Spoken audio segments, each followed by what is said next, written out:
Good morning. Today is Monday and it's Star Wars Day, so may the 4th be with you.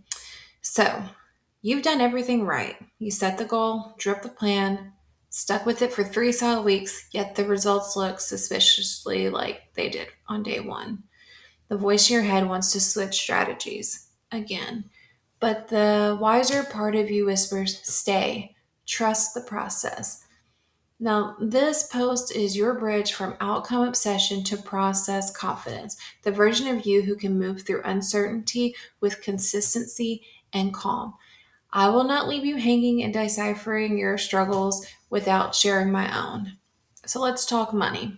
I've tried to get out of debt so many times, but still managed to have things lingering. I picked up some financial books and have read through them, and honestly, the only get out of debt program that made sense to me and gave me more instant gratification was the snowball method. Now, let me tell you though, this has been a journey.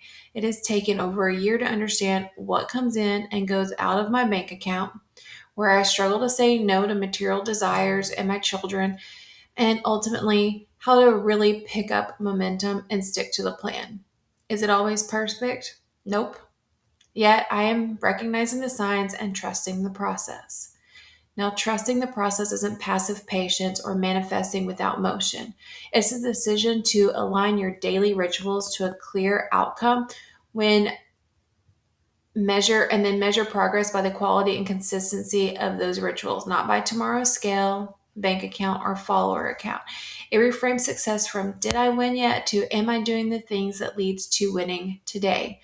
For me, I trust the process when I make conscious decisions on where I'm spending my money, even if I have to redirect funds.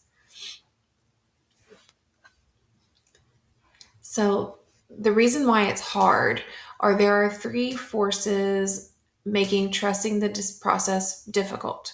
First is certainty bias. We crave immediate proof our effort will work. Second is control fallacy. We overestimate how much short time tweaking procedures, how much that time tweaking the procedures for long term results. And then the third is impatience loop. We make mistakes feeling better, forgetting better. When we label these, we can counter them with structures that reward consistency over novelty.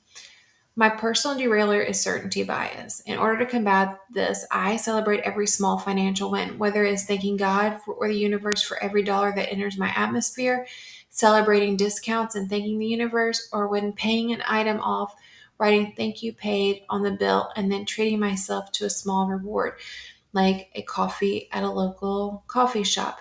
And when I say bill, I'm talking debt, like a debt to pay off a credit card. I go get a coffee or pick up a book. I have little rewards for each milestone.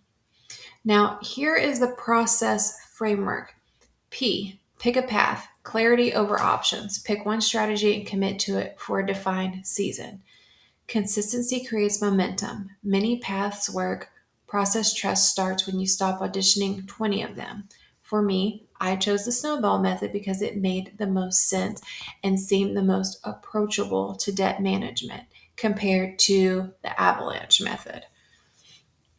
R is rituals over results. Shifting focus to the actions that roll up to your goal. Write 500 words on your paper, exercise 3 times a week, cold call daily.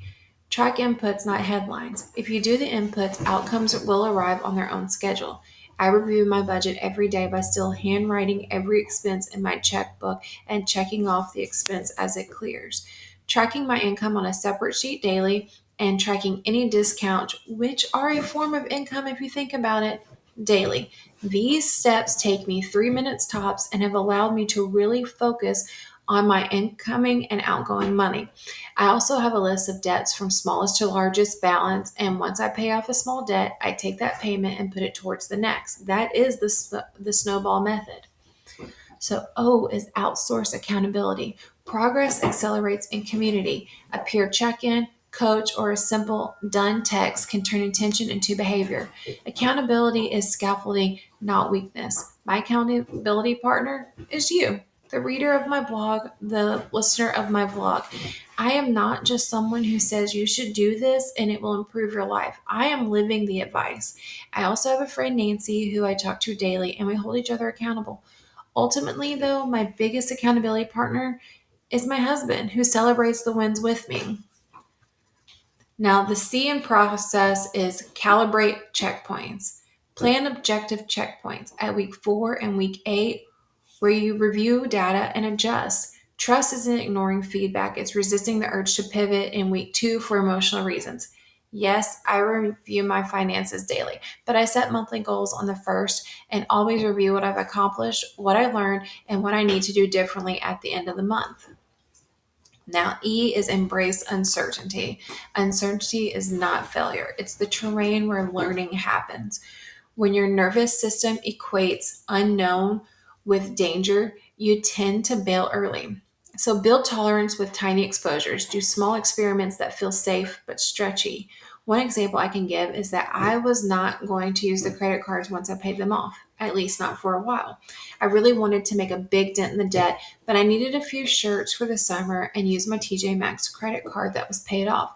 Was I nervous? Yes, but I made it so that I could pay the credit card off immediately. We were not going to allow that balance to move forward. This little experiment made me feel capable of making good decisions about my finances and staying on target. Now, the first S in process, self compassion. You don't earn consistency by beating yourself up. You earn by making it emotionally safe to keep going. Self compassion reduces shame spirals and sustained effort after messy days. I tend to overspend on groceries, and I remind myself that even though today wasn't perfect, tomorrow will focus on creating a meal plan that avoids eating out as much as possible. Now, the last S is stay the season. Pick a season length and commit to staying in the season even when results fluctuate. Seasons give you a container to be consistent without constantly renegotiating your commitment. For me, I am trying to make it 1 year. I started in March with an intense focus and intent to knock out as much debt as possible in 1 year. This includes unexpected medical bills or other bills that may come up. All of this goes to my overall debt reduction plan. Now, you can start with 7 days of process trust. The first one, choose your path. Second day, define results. Day 3, secure accountability. Day 4, set your checkpoints. Day 5, run a discomfort micro experiment. And day 6, write your self compassion script. And lastly, calendar your season. Now, today's positive affirmation is I see rejection as redirection. I hope you all have a great day. And remember, we're all in this together.